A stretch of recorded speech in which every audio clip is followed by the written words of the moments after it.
Assalamualaikum warahmatullahi wabarakatuh. Perkenalkan, nama saya Raka Faiz Satria. Saya di sini akan menyampaikan materi tentang apa itu hukum merokok. Alhamdulillah, pada kesempatan kali ini saya mengucapkan terima kasih karena telah diberi kesempatan untuk menyampaikan ceramah yang singkat ini, yang semoga bermanfaat untuk diri saya pribadi khususnya dan para hadirin sekalian. Pertama-tama, marilah kita panjatkan puji syukur kita kehadirat Allah Subhanahu wa Ta'ala, yang mana pada kesempatan kali ini kita dapat berkumpul di tempat yang insya Allah dirahmati oleh Allah Subhanahu wa Ta'ala, dan karena Dia pula lah yang telah memberi nikmat kepada kita sehingga kita dapat berada di tempat ini dalam keadaan sehat walafiat. Pengertian merokok. Merokok adalah kebiasaan menghisap rokok yang dilakukan dalam kehidupan sehari-hari. Hukum merokok itu menurut Islam terjadi perbedaan di kalangan ulama, di mana ada yang mubah, makruh, dan juga haram. Tentunya dari setiap pendapat tersebut ada landasan maupun dalil yang memperkuat pendapatnya. Menurut sebagian orang, bahkan ulama, berdalil bahwa segala sesuatu hukum asalnya mubah boleh kecuali terdapat larangan.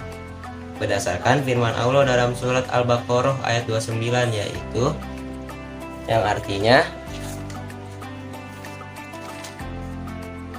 Dialah Allah yang telah menjadikan segala yang ada di bumi untuk kamu. Namun ayat ini menjelaskan bahwa segala sesuatu yang disediakan Allah di atas bumi ini halal untuk manusia, termasuk tembakau yang digunakan untuk bahan baku rokok. Namun dalil ini tidak kuat karena segala sesuatu yang diciptakan Allah hukumnya halal bila tidak mengandung hal-hal yang merusak. Sedangkan tembakau mengandung nikotin yang secara ilmiah telah terbukti merusak kesehatan dan membunuh penggunanya secara perlahan. Padahal Allah telah berfirman dalam surat An-Nisa ayat 29 yang artinya, dan janganlah kamu membunuh dirimu, sesungguhnya Allah adalah Maha Penyayang kepadamu. Selanjutnya, ada sebagian ulama yang mengatakan makruh karena orang yang merokok mengeluarkan bau tidak sedap. Hukum ini dikiaskan dengan memakan bawang putih mentah yang mengeluarkan bau yang tidak sedap. Berdasarkan sabda Nabi Muhammad SAW yang artinya, barang siapa yang memakan bawang merah, bawang putih mentah dan karat, maka janganlah dia menghampiri masjid kami, karena para malaikat terganggu dengan hal-hal yang mengganggu manusia, yaitu bau tidak sedap. Hadis riwayat Muslim nomor 564. Dalil ini juga tidak kuat karena dampak negatif dari rokok bukan hanya sekedar bau tidak sedap, lebih dari itu menyebabkan berbagai penyakit berbahaya, diantaranya kanker paru-paru. Dan Allah Ta'ala berfirman dalam surat Al-Baqarah ayat 195 yang artinya, dan janganlah kamu menjatuhkan dirimu sendiri ke dalam kebinasaan. Selanjutnya ada beberapa ulama mengatakan juga haram. Qalyubi, ulama mazhab Syafi'i, ia berkata dalam kitab Hasyiah Qalyubi ala Syarih al-Mahali jilid 1 halaman 69, ganja dan segala obat bisa menghilangkan akal zat suci sekalipun haram untuk dikonsumsi. Oleh karena itu, para syekh kami berpendapat bahwa rokok hukumnya juga haram, karena rokok dapat membuka jalan agar tubuh terjangkit berbagai penyakit berbahaya. Ulama mazhab lainnya dari Malikiyah, Hanafiyah, Hambali dan Hambali pun mengharamkannya. Artinya para ulama mazhab menyatakan rokok itu haram. Silahkan dalam kitab Hukmu ad-Din fil Lihya wa Tadkhim, hukum Islam dan masalah jenggot dan rokok, yang disusun oleh Syekh Ali Hasan Ali Abdul Hamid Al-Halabi Habibullah.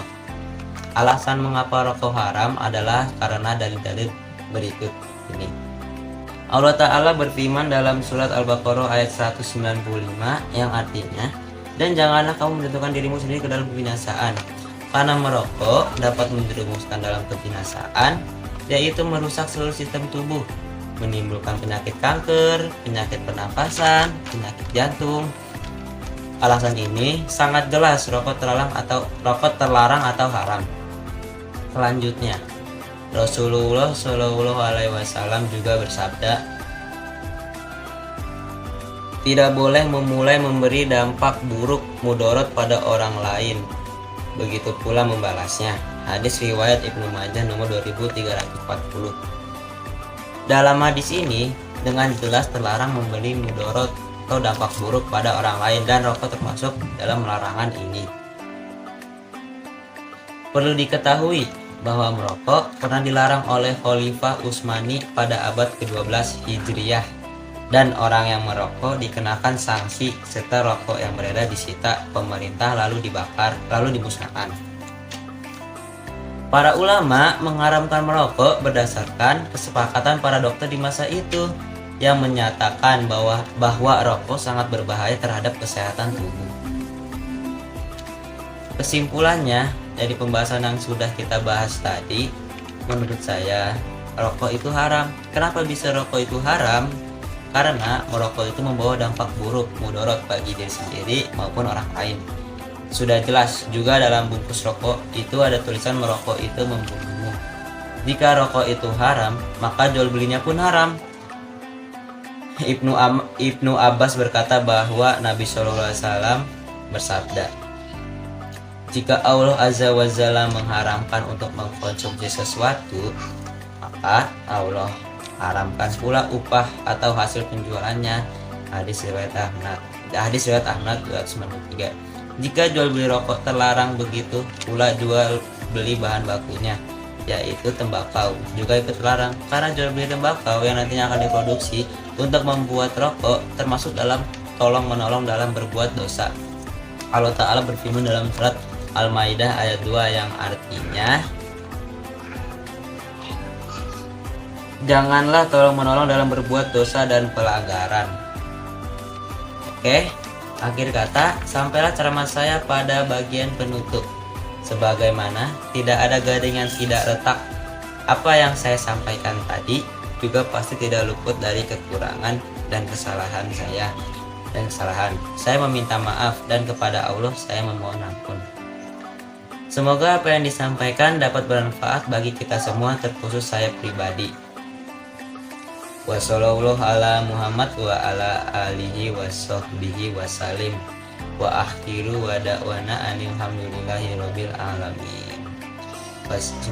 Semoga sholawat dan salam tercurah kepada Nabi Muhammad beserta keluarga dan sahabatnya.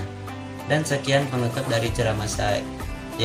Segala puji bagi Allah Tuhan semesta alam. Wassalamualaikum warahmatullahi wabarakatuh.